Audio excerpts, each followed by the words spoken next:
2021, and notice of this meeting was posted on the bulletin board of the municipal building. Take roll call. Councilman Brennan? Yes. Mayor Walsifer? Here. Councilman McCracken? Here. Councilwoman Kinney and Councilman Carvelli are absent. Everybody could join me in saluting the flag of our great nation. I pledge allegiance to the flag of the United States of America and to the republic for which it stands, one nation, under God, indivisible, with liberty and justice for all. Everybody could just remain standing for a moment of silence for our troops, their families, all our first responders. And since our last meeting, Judy McCormick, longtime resident and retired from the Belmar Elementary School, passed away.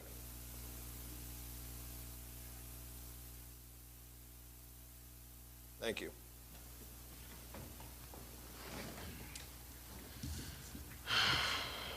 Okay.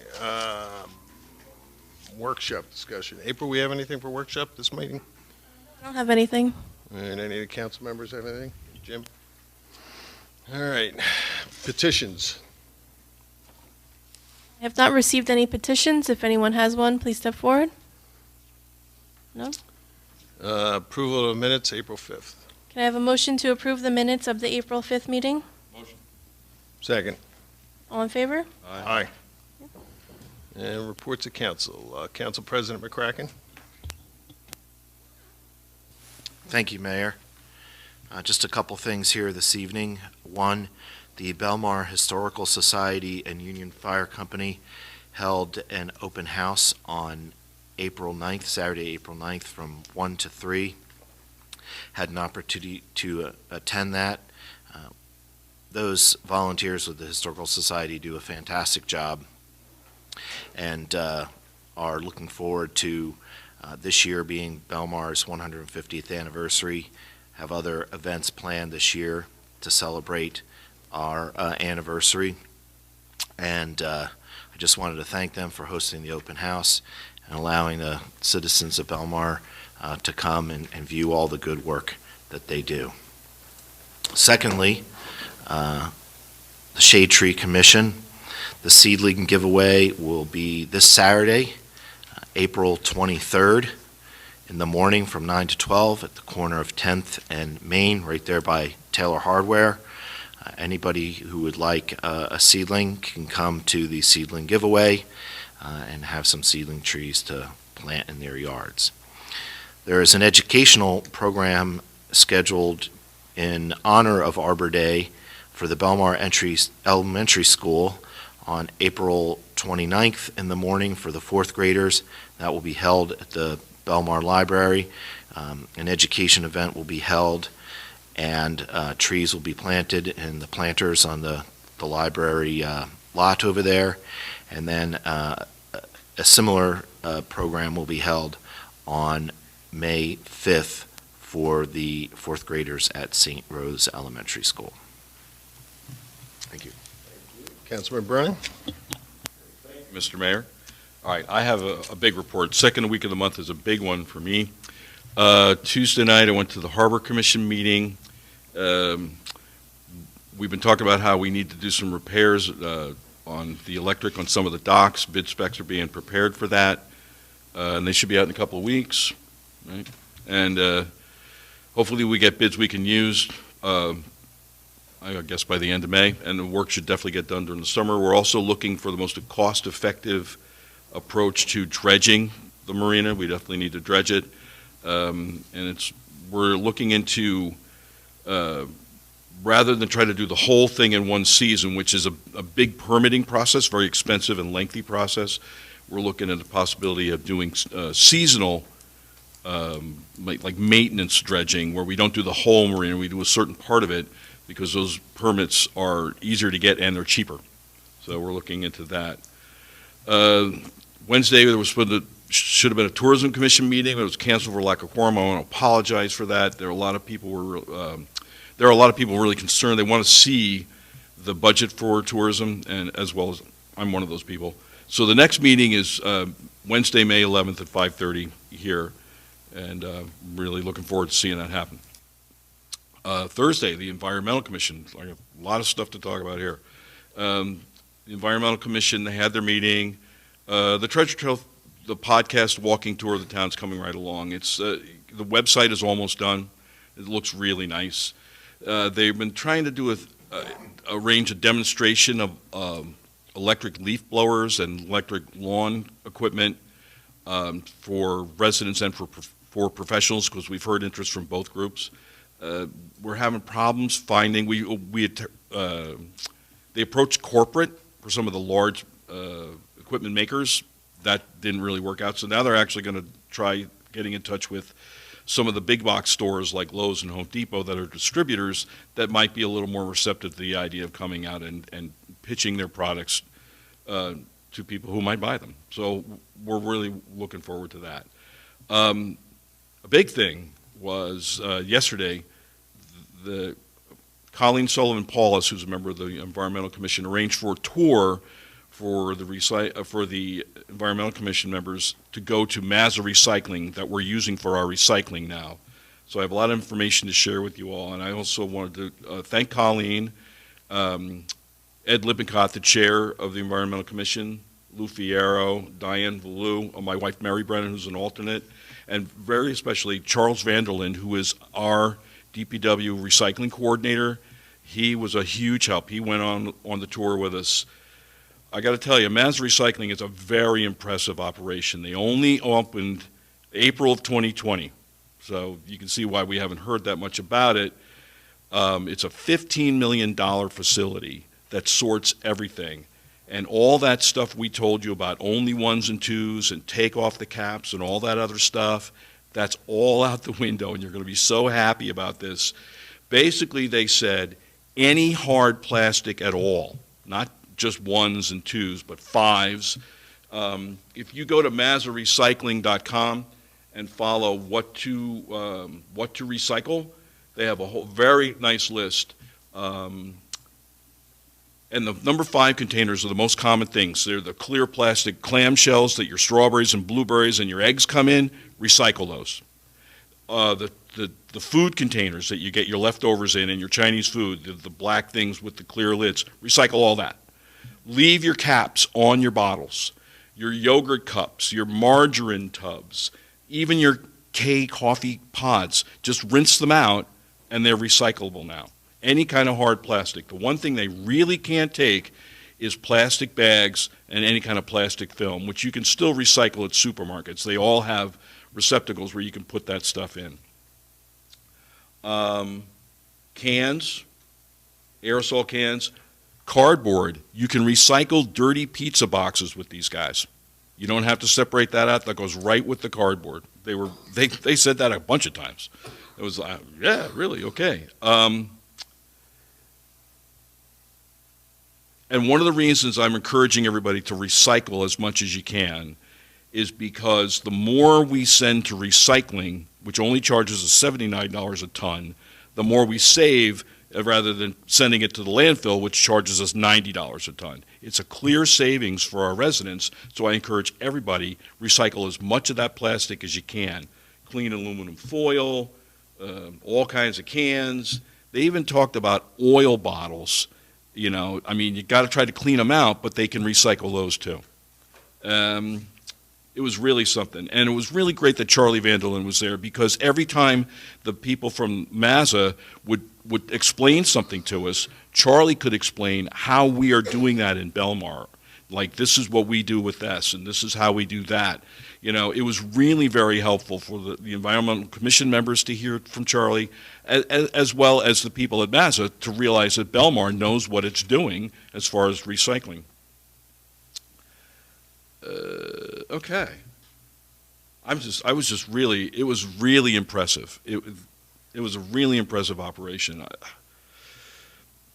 Man, okay, so that's all that. Earth Day is the 22nd. There's lots of events. All you got to do is Google Earth Day 2022, and you'll find something to do around here if that's what works for you. And most importantly, I know this is going to actually go into effect after our next meeting, but I want to start telling people the state bag, single-use plastic bag ban is going to go into effect on May 4th.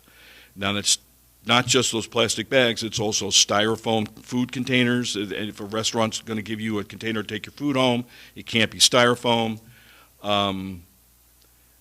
You've seen a lot of coverage. If you have any questions, you can ask me after the meeting. I don't want to take your time. There's a lot of media exposure about this. I must congratulate the local newspapers and the radio stations. They are definitely talking this up because it's going to be a big change for us all. And just want to make sure everybody's ready. And the state statute will supersede Belmar's. In Belmar, we made the decision to allow, quote unquote, recyclable plastic bags, things like that. The state's not doing that.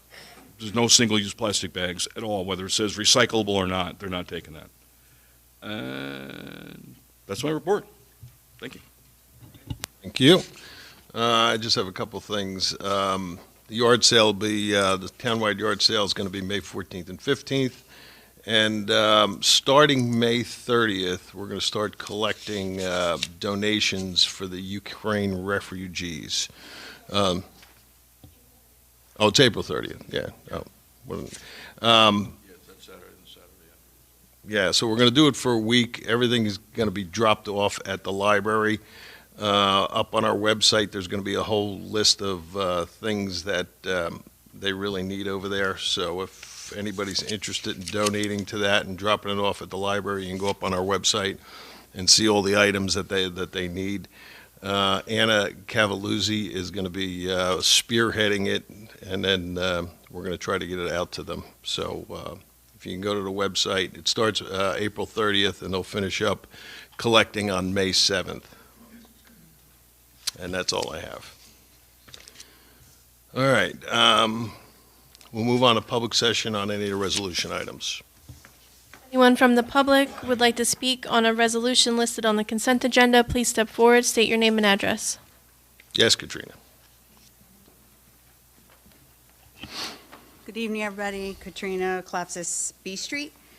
Okay, I'm trying to understand our municipal budget, and this is the amendment which is authorizing the additions to the temporary. Could somebody explain to me in lay terms what exactly this amendment is doing? Well, since we don't have a budget and there's different things that come up before our budget starts, this is from the finance team, that they request that we put in additions to our temporary budget. So I'm not sure of the exact thing that they were looking for. Business Administrator Kirschenbaum, do you know what the extra funding was for in our temporary budget? Just to continue operations for the borough, because we don't have the budget passed yet, to make sure we can continue to move forward with all the plans for the beach and everything like that. So So this is a standard practice like every year? it's standard until the budget's adopted. There's a temporary budget. The finance team looks at everything and they make adjustments as they see fit to make sure that we continue to move the borough forward. Right. So we operate on a temporary budget until the budget's passed. And so that's from January 1st until Until the budget's the passed. budget's passed, which is going to be when? I don't have a date yet. They're We still should be working on it. introducing next meeting and then 28 days after that. Okay. Okay, We'll 28 pass. days Yeah, after there'll be a it's... hearing and then we'll be passing the budget then. So Okay. probably the first meeting in June. Okay, and the budget runs from July to July? When does the budget run? From January to January? yes. January, Okay, January. so this is, just so I understand, so as of January, these things are increases from the budget from last year? Are they increases that we needed more money for these? You just need to plan budgetary items to move forward so we can continue to run the borough. So that's why the temporary budget's put in place. They're working on the numbers for the overall budget for the full Okay. year, Because last year's budget was over January 1st. December 31st. Right, and December 31st, so this is from then to the, okay, all Yes. right, okay, thank you, see, this is good.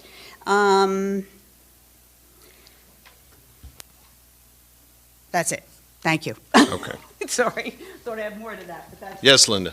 Thank you. Linda Sharkus, 4th Avenue. Good evening. I just would like to comment about the Eastport project.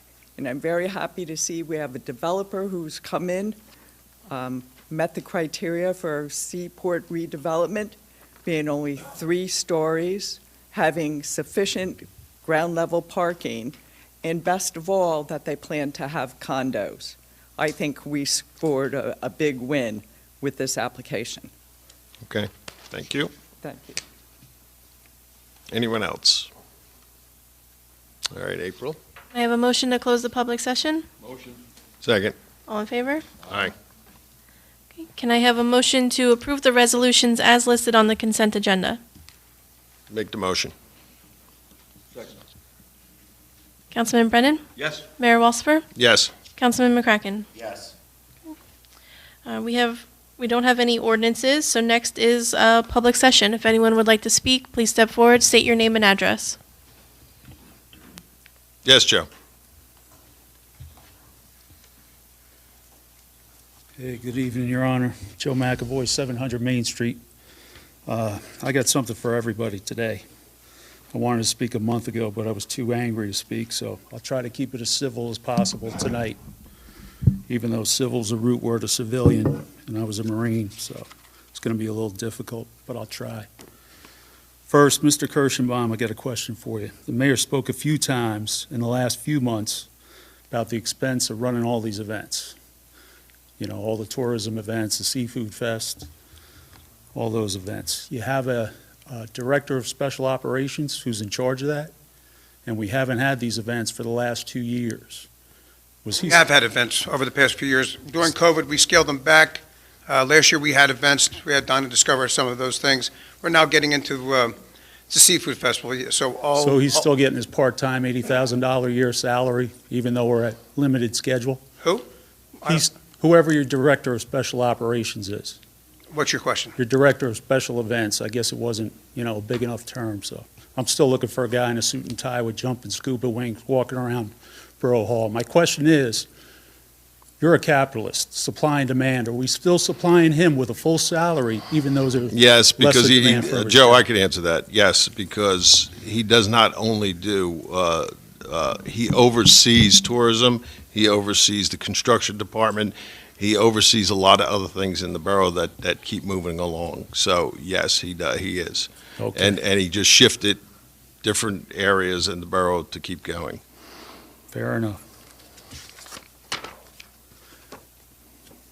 Council President McCracken, it's the 3rd time I'm here now, talking about the flag in the last 6 months. All right? Now, I like you. You might not think I do, but I do. You're a smart guy, you're an intellectual guy, I like how you think out of the box, and you tell us how you think when you vote, and I appreciate that. I respect you. But this is the 3rd time I'm here. Now, some days the flag's up, some days the flag's not up.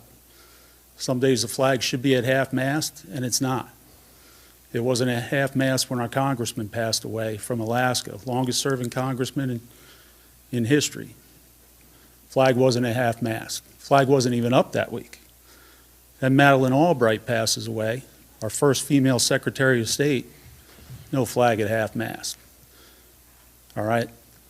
I know the lake flag was at half-mast. The flag's not even up there right now. Flag should be up there every day. Listen, Mayor Walsifer. George from our DPW handles putting the flag up and down, so he could answer that question. He's here.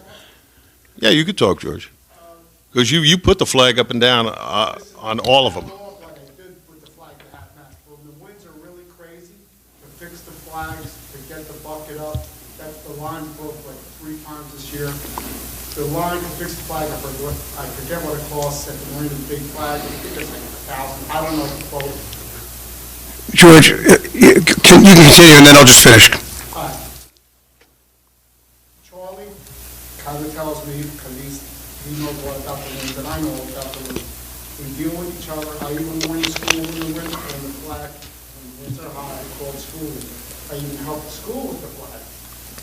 The lines are a pain in the neck to keep fixing. I'm not being rude, and I do, I know you're a Marine, and I'm just but I'm very proud of being there. This is the only place the flag doesn't fly every day. And I took it down yesterday. George, there's a storm flag for high winds. It's got a 4-foot, 2-inch hoist, Oh, my and it's got an 8-foot fly. All right? And it's a lot easier to put up I get during so storm stressed out conditions. about the flags with the winds. I get That's what they're stressed out made about for. the roof when it rains. I get stressed out about a lot of things. I try my best. What happens is they have a policy in town that if the flags are up in high winds, they get shredded. As a matter of fact, when the wind got 2 weeks ago, the Memorial Field flag totally disengaged from the pole. Hook and Ladder Fire Department came, got it out of the trees right away, and we kept the flag down, and they fixed the line. The borough DPW has a policy that if the flags are going to be torn and shattered, they don't put them up. That's why sometimes the flags aren't up. If we have nice weather, like last night, we had a northeastern storm, the flags weren't up. So we're doing it. We have a lot of flags in town. We make sure that they don't get destroyed. We don't want the flags destroyed. That's the reason George puts his heart and soul into getting those flags at half-mast when we get notified by the government to do so. And DPW has a policy that they won't put them up if we have a certain mile-per-hour wind forecast. So that's why it happens. I came over here on personal business to the cop shop the day after Madeline Albright passed away. And I told the dispatcher, while I was here on personal business, I said, while I'm here, I'd like to tell you the flag out front's very politely. The flag out front's supposed to be at half-mast till Sunday. You know what they told me? You want to take a guess? No? They told me, well, you got to go around front. The other side of the building handles that. Wrong answer. Google it, storm flag. 4 feet, 2-inch hoist, and an 8-foot flag goes up in a storm. This is our building, Mr. Kirschenbaum. This is the people's building. You're a temporary employee here, okay? This isn't a dictatorship. It's not even a democracy. It's a constitutional republic, all right? And we follow these laws, these codes. U.S. flag code is federal law. Thank you.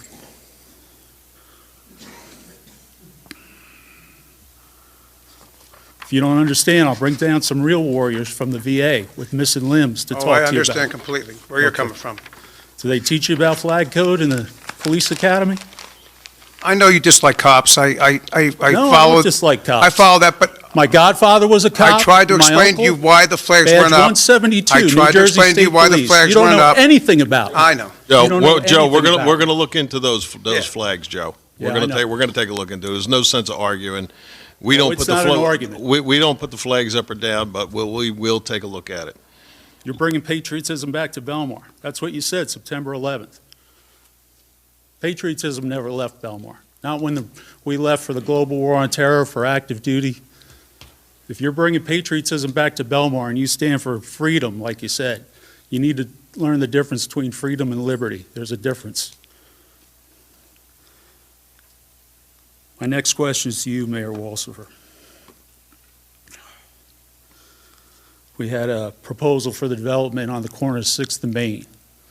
Greg Kapalko comes in, makes a great proposal. He's within all the codes, everything. Beautiful. In and out, nice and clean. Now, they made a proposal on the corner of 8th and Main. The church property, the empty lot on the corner, they brought their lawyers, they brought their architects, they brought everybody. They were turned around and sent out of here after 20 minutes because they had angled parking and they didn't have, I believe, storefronts on the first floor. Parking They didn't meet- requirements. They didn't meet They the had requirements. undersized apartments. Exactly. I was here. Yeah, so, They got sent out with their tails between their legs in less than 20 minutes. Meanwhile, on 12th Avenue, you got a place that they're proposing that's in violation of 11 different codes, one by 835%. And I came to a zoning board meeting, my first one, and it was a circus, literally a circus, complete with a clown show, a lawyer dressed in a red velvet jacket with sequins. And the residents had to hire their own lawyers because the government won't help them out. How does that get through? How does something like that get rejected for angled parking and no shops on the first floor? But something like 12th Ave, they've been wasting manpower and lawyers and money for years. Now, it probably didn't. our own lawyer that represents the borough of Belmar, Kevin Kennedy, who is a zoning board attorney, and that is a board that is listening. They haven't made a decision on that. Property owners have the right to come and try to pitch their case. Now, that it'll be up to that board to make that decision on And that case never got kicked out after its 10 different violations. But that case on 8th and Main got kicked out for 2 small violations. Well, And if it I didn't could- get Mr. Mayor, if kicked I could just out. add It didn't get kicked out. I told them what was wrong, and we weren't moving forward on it, because that is in the Seaport redevelopment. The place on 12th Avenue is not in the Seaport redevelopment, so it goes to zoning board. Okay. And if I could just add something, Mr. Mayor, I apologize.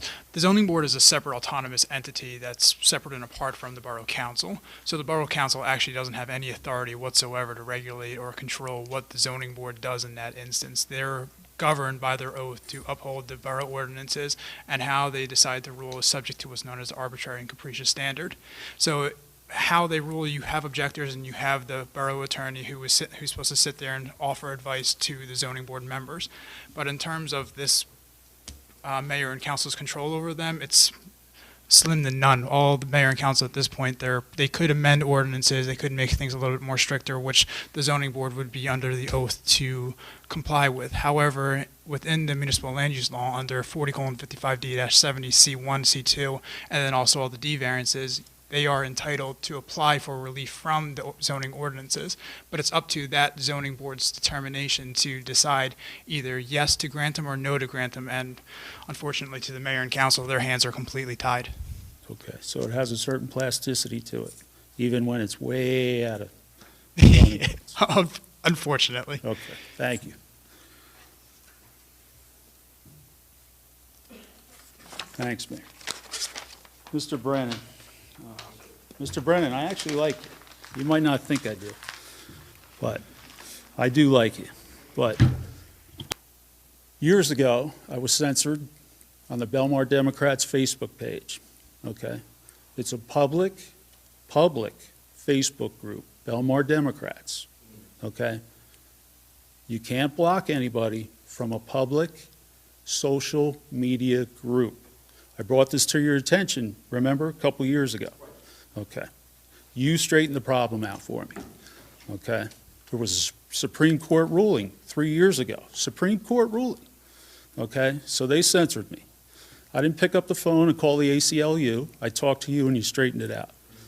Now, the Democratic candidates, since you're the lone Democrat up here, they announced their candidacy. I went over to the Belmar Democrats page so I could share it, right, with the residents group.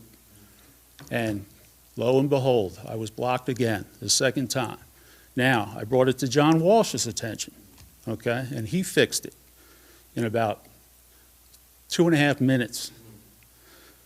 I don't know who's doing it, but it needs to stop, because once again, this is the second time, okay?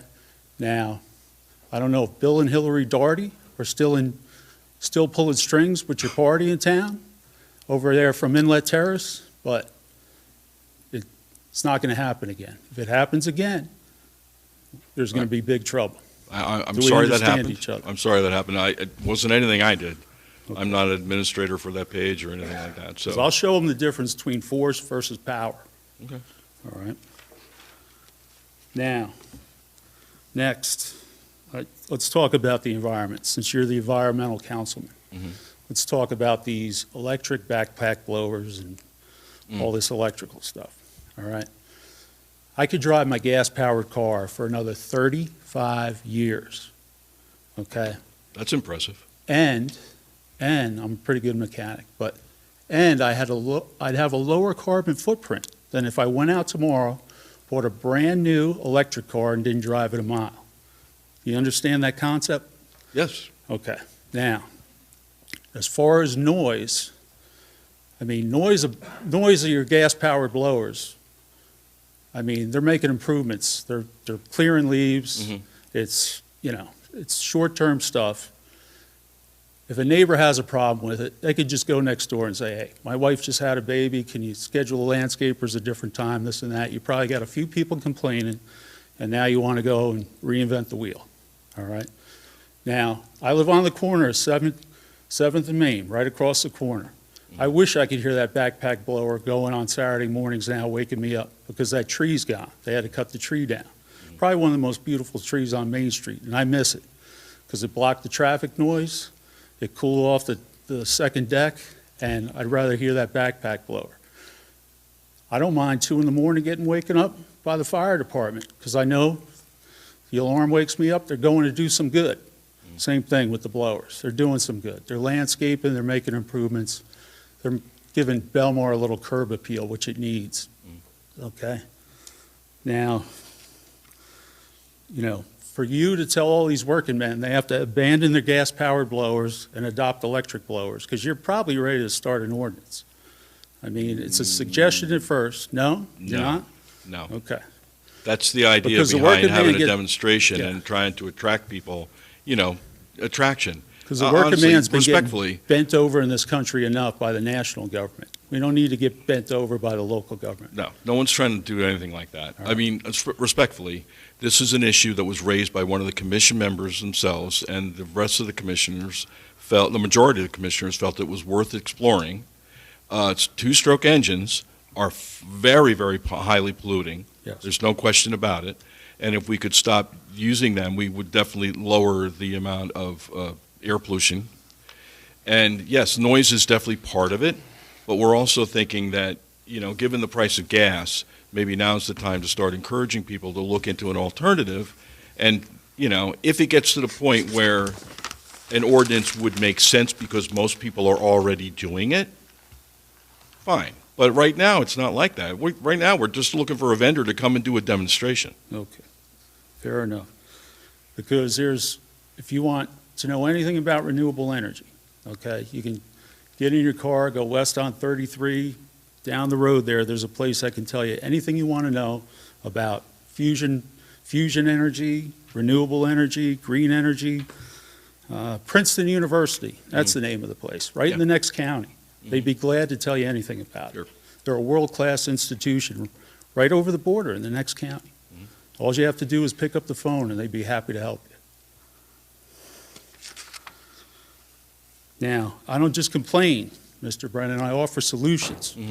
The most unpopular thing the mayor said that came to his desk since he's been here in charge was the bridge to nowhere to the wildlife refuge.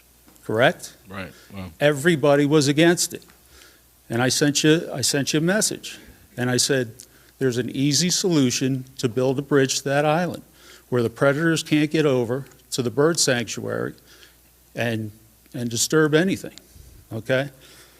You had a biologist from Rutgers who lives in town, another duty expert, who said the breeding season for waterfowl runs from March to October. Right? So I sent you a letter, and I said, all you have to do is drive 4 rows of steel sheeting to the island, fill it with gravel, and keep it 2 feet below the water level. The cats can't get out there, the raccoons, the foxes, and when you want to service the island, you just drain the lake 2 feet, because they check the pumps anyway twice a year, and they wanted to service the island twice a year.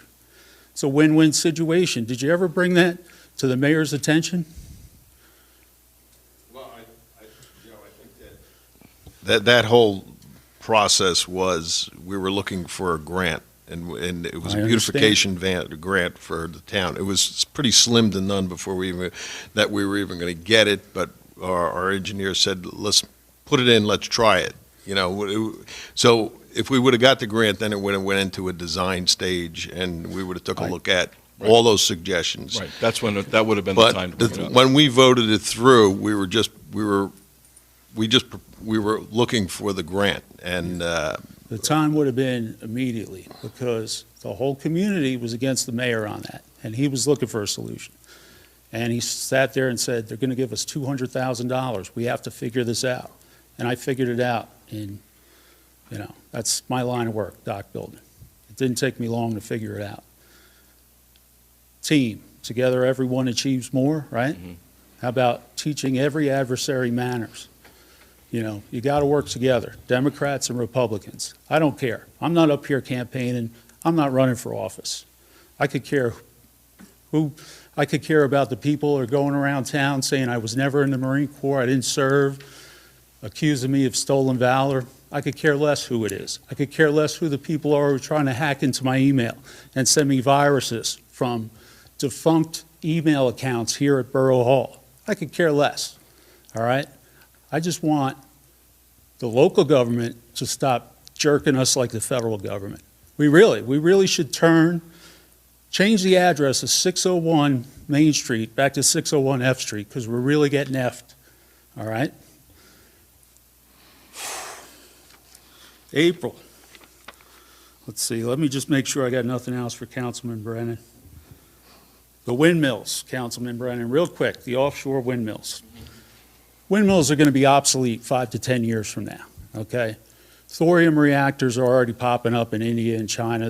They're eating our lunch on that, all right? They're so much safer than uranium. The reason they haven't took off here in the United States is because the byproduct of uranium reactors is armor-piercing rounds, all right? It just serves the military-industrial complex, okay? Now, I'm with you on this. They want to put the windmills offshore, out of sight, out of mind, and they want to put them on seamounts, which basically is, seamounts are they're like the rainforest of the ocean. They're like the lifeblood of the ocean, where all the life comes from, the smaller fish, the birds. Granted, I understand. House cats, building strikes kill more birds, millions more birds than windmills do.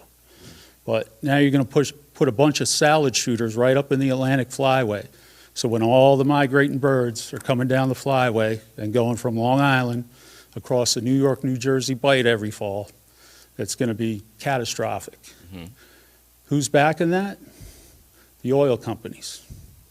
Yeah, the oil companies are backing the offshore windmills off the coast of New Jersey. Look it up. April, half-mast alerts, okay?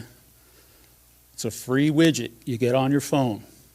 Comes right to your phone. It'll tell you when the flag needs to go to half-mast, so I don't have to walk across the street and tell the office or tell whoever doesn't give a crap. All right, it's simple. You make good money here, working here. It's a simple thing to do. Public Works is on the other side of town. God bless George. I know what he does for the town. He does far too much, and they keep piling more things on him, okay? It's a simple, free app, and it'll tell you when that flag needs to go to half-mast. Google, storm flag, okay? The flag should be up every day. This is a government office. It should be up every single day. I like cops. I like you because you helped me out years ago when my car got bashed. You found the guy. Car was parked, it was a hit and run, you had 2 witnesses, and you took care of everything, and you settled me down. And I appreciate that, and I respect you. And you guys have a tough job. But like I said, when I walk into the police department, and I mention that to them, they should be picking up the phone, we'll fix that right now for you. It shouldn't be, oh, you got to go and talk to the other office about that. That shouldn't be the way it works. You know, I'm sure the chief, and I respect the chief too. I worked with her when I was on the water rescue team.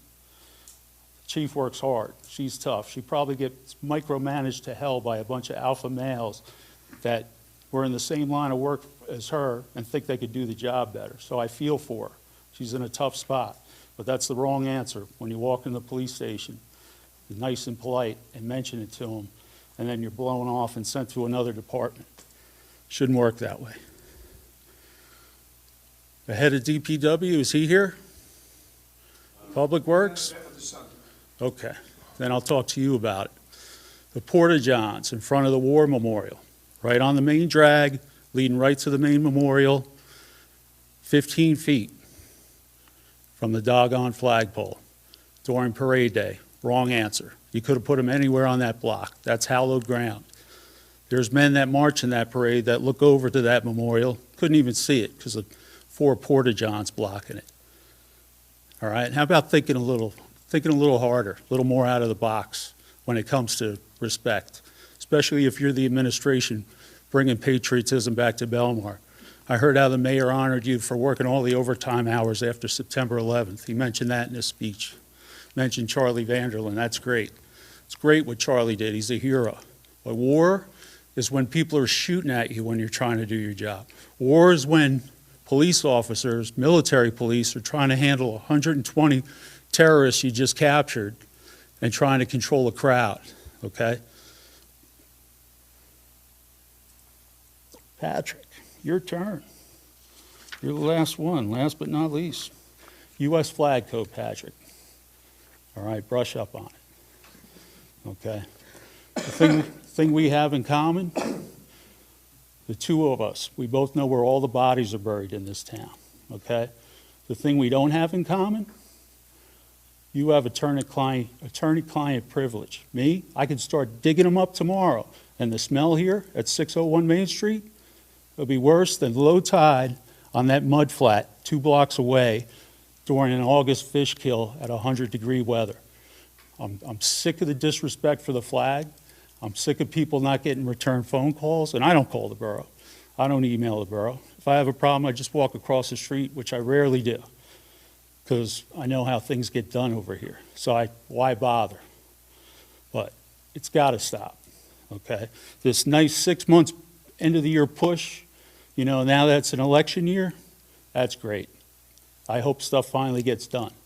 But if I have to start bringing some real warriors in here from the VA or the VFW with missing limbs to explain to them about U.S. flag code, which is federal law, it's not going to look good in the press. It's not going to look good during an election year. All right?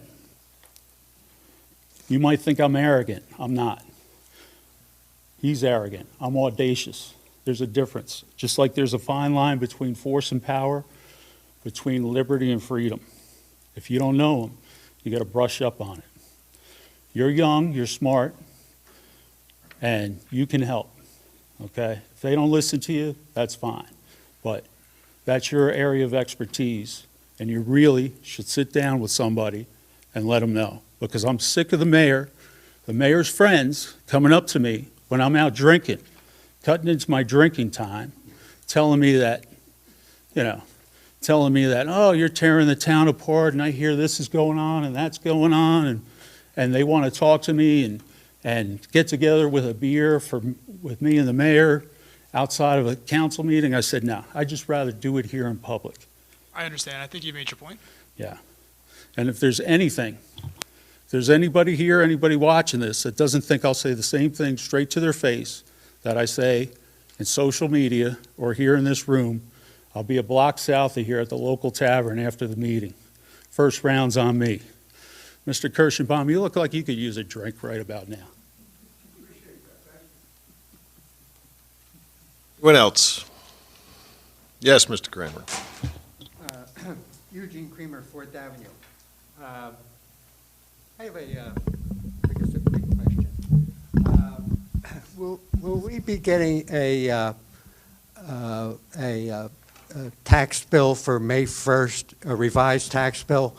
It's my understanding that the homestead rebate, in other words, they don't give a rebate anymore, they give a credit.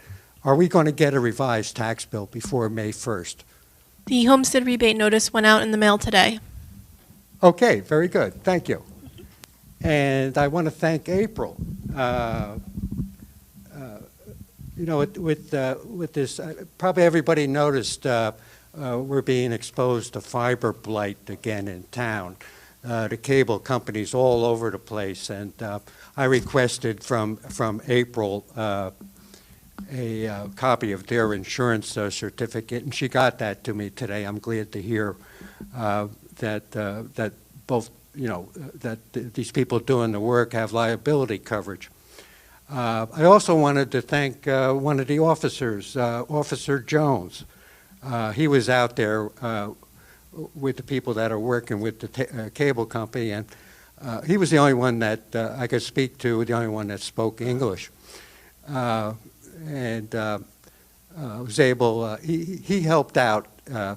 I think we have to understand that when we have these people come into town and they're doing work, that about half of the utility poles in this town are on private property. They're along the rear property line, and quite truthfully, I know my property in particular, they have no right of entry. I don't have any pole on my property. Maybe my neighbor might, maybe somebody down the block may have, one of their predecessors may have granted a pole consent for utility installation. In any case, I was glad to get the insurance policy because my insurance company, Conley Camping and Wright, I've had them since I've been in Belmar. Every year they send me a notice saying that any contractor, no matter who it is, to make sure that they supply you with the liability insurance policy. And if they have any questions, they can call over to Conley Camping and Wright.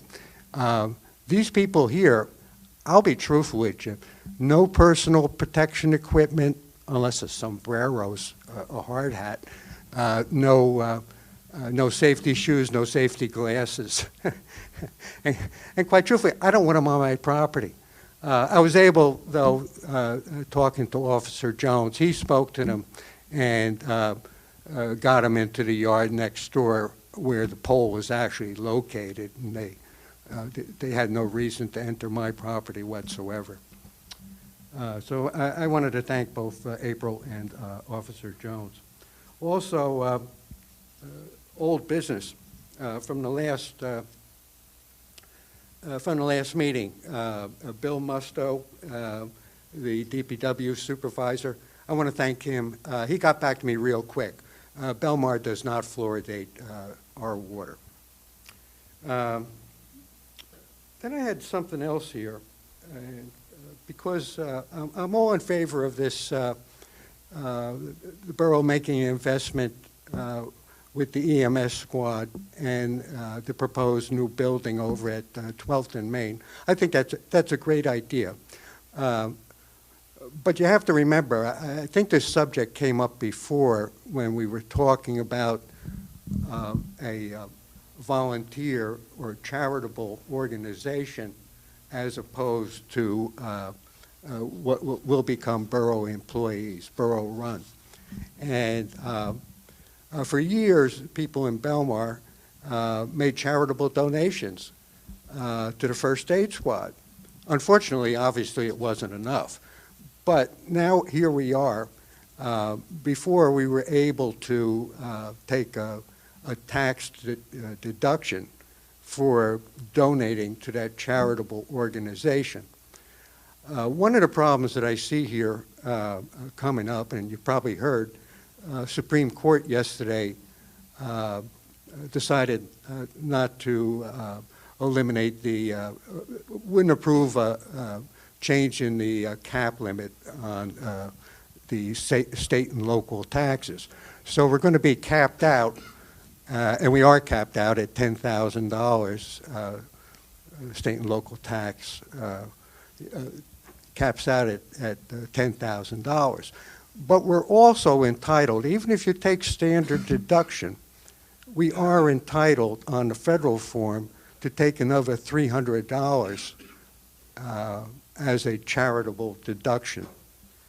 Now, looking at my tax bill, we have a whole bunch of line items here included in the tax bills that we get. We have municipal tax, we have school tax, we have county tax, we have a library tax, we have a health tax, and we have an open space tax.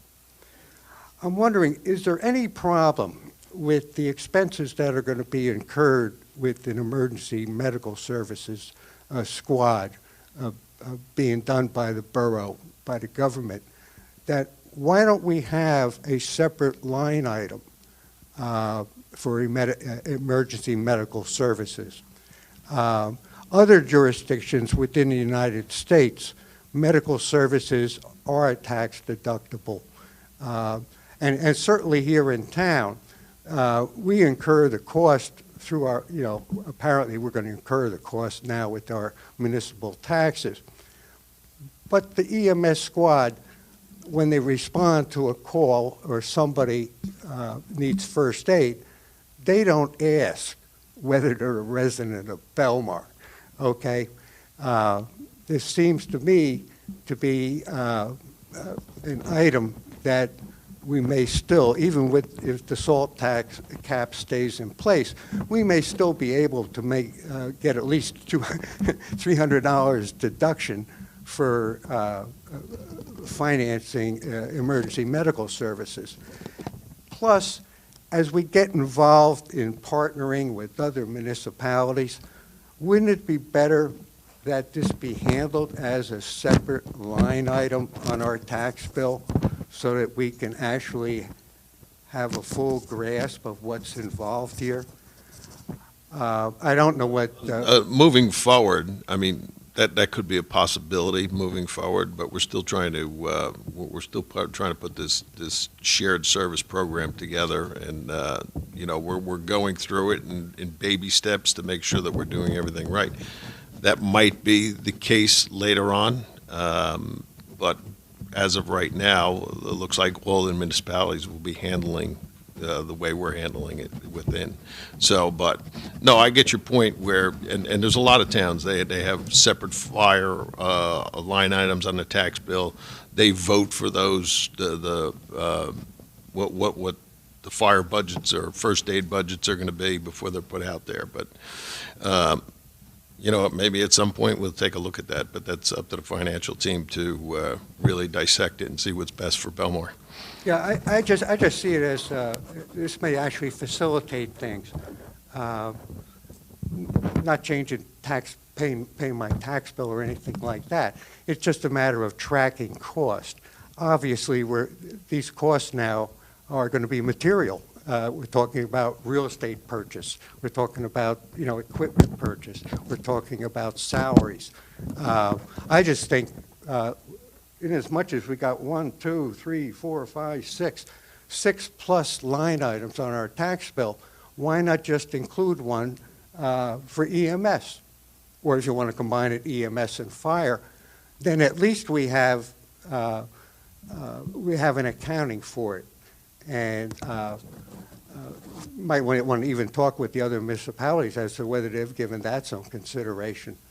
Like I said, even with even if you take a standardized deduction on the federal form, and by the way, the state of New Jersey, I don't remember the Attorney General at the time. It was a gentleman, I believe it was a Sikh. He wore wore a turban on his head, but he had actually made, and I believe the Department of Community Affairs had put out a memo about. Recommendation to municipalities of how they can do accounting for, and perhaps the taxpayers would be entitled of those, say, EMS costs, as deduct about 90% of it or so as a deduction on their federal forms. I'm sure there's going to be a lot of people working on this. With the cap on state and local taxes, but thus far they don't seem to be making any progress. That's it. Anyone else? Yes, Trina.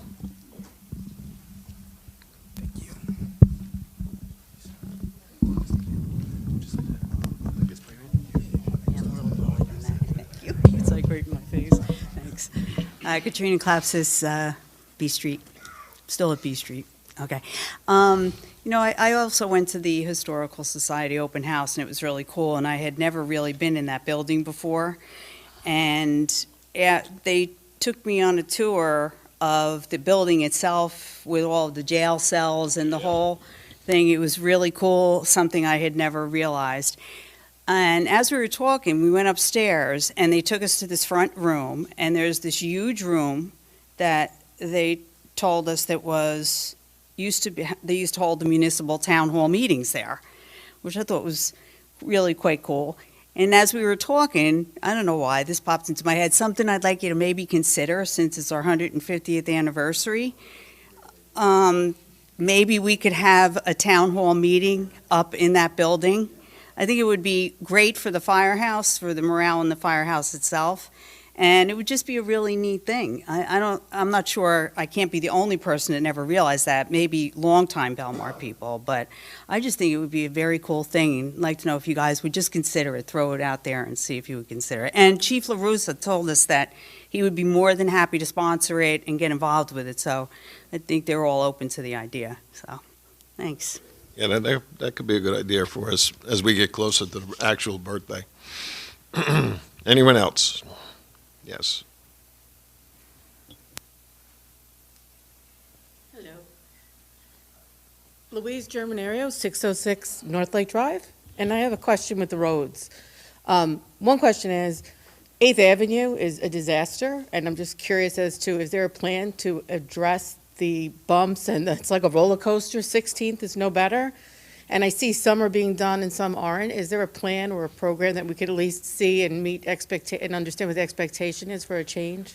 We have our engineer working on the sewer, water sewer plan, along with the paving program. Now, I know 8th Avenue needs a lot of sewer work down there, and that's going to have to be done first before we get the paving done. That, we got to open up the road and do that. So I don't know if he's going to be here at the next meeting. Probably not to like either the June meeting.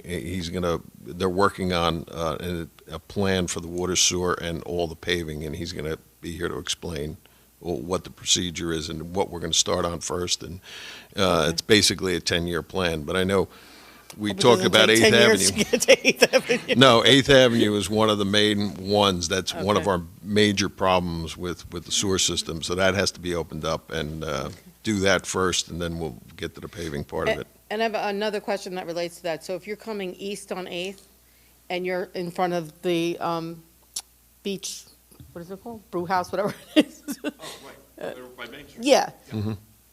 That whole traffic situation is just a disaster, especially in the summertime, and it really needs to be addressed. Like, I don't know why people are allowed to park in front of that restaurant and why there isn't 3 lanes, because if we had 3 lanes there, one for left, one for straight, and one for right, and nobody parked on that side, the traffic would move, and it would move so much better.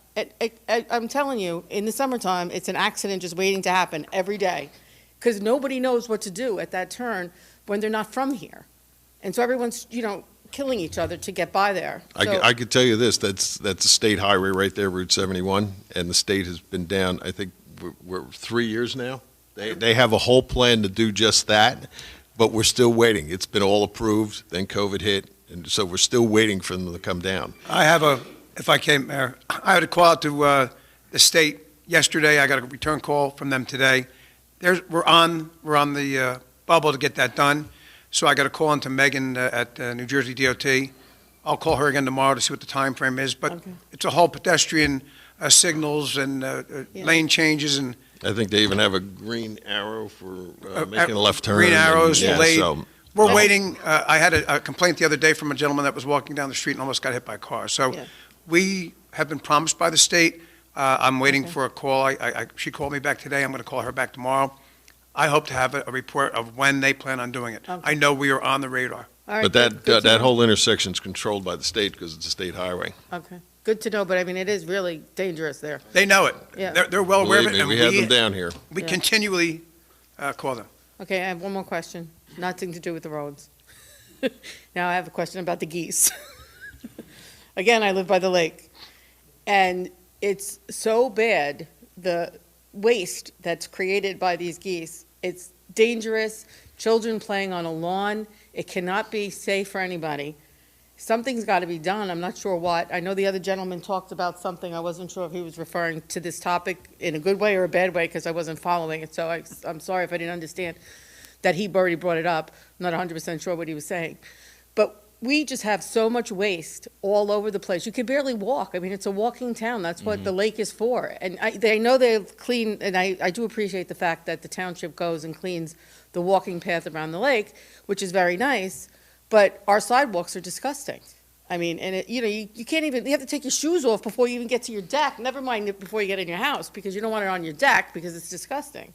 So, Is there any plan for that? We did have a geese dog, but unfortunately, he just passed away, so we're trying to figure out what we're gonna do to get another Yeah. geese dog down here. We are in the process, Mr. Mayor, of trying to get another geese police dog down there. So And that usually moves them out, so.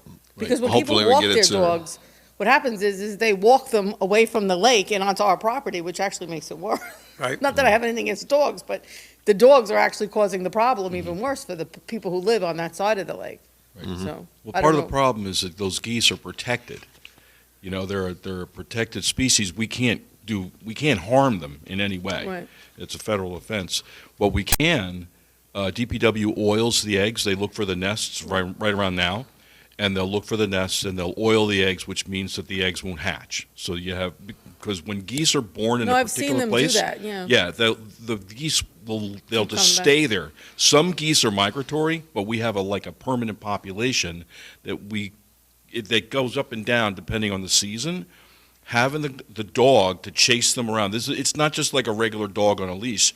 The last one was a border collie. That's one of the fastest things you've ever seen. It would just chase those geese, chase How them, long chase ago them. was that? I've been living here 7 years. I've never seen that ever, not once. up until 2 years ago. Mm-hmm. You had it until 2 years ago? Oh, yeah. Yeah. Dog I died. never saw that dog, I have to say, truth be known. And I work from home, and I stare out at the lake all day long from my upper level, and I've never seen a dog chasing. It was a sign from DPW, the dog was out there constantly. Never And we're in saw the it. process of trying to get it reinstituted again. Yeah, another dog would definitely make a huge impact. And, Okay. you know, we're very aware. Believe me, I walk over there. We have a dog that we sit sometimes, and we walk that dog around that lake, and it's exactly what you just described. It's really, I appreciate the DPW's work cleaning, but, it's still pretty Yeah. disgusting, right? So, I mean, once we get a dog and once the migratory season is over, because a lot of the times the population increases because geese are migrating either north or south. And what we really can deal with is our resident geese population. And that's what we're trying to, the more we can reduce that by keeping them from hatching at all, the better it'll be. Okay, thank you. Yes. I'm sorry, but I have to add to that. Last fall. Just your name and address, just I'm name and address Lisa's first. husband. Name and address first. 606 North Lake Drive. Your name? Tom McCarroll. Okay. The geese, last year, no eggs were taken, believe me. There was at least 6 couples. One of them had 12. When they hatch here, they're staying here. They make such a mess of my property, which we work very hard to keep clean. My neighbor to the left, to the right, it's disgusting. You go down North Lake Drive, Fifth Avenue, you can't walk on the sidewalks. You can't walk in the street. Then they just decide we'll lay in the street. And listen, if it was up to me, I'd go right through them because, I'm sorry, but they're disgusting birds. Right. They need to do something about it. Like I said, we're A in the, dog is not going to do it. 10 dogs, maybe, not one dog. there's really, like Councilman Brennan said, you can't run them over. Well, Okay. chase them into where they go hunting so people can kill them Well, because they're ridiculously disgusting. That's all I got to say. thank you. Let's get a geese season here. Anyone else? The calm side of the family and the nut side. I got to chase them around all day with a broom to get them off my lawn. Yes, Mark. I got a beautiful house, and that's what I got to deal with. Mark Pfeiffer, 319 Fifth Avenue.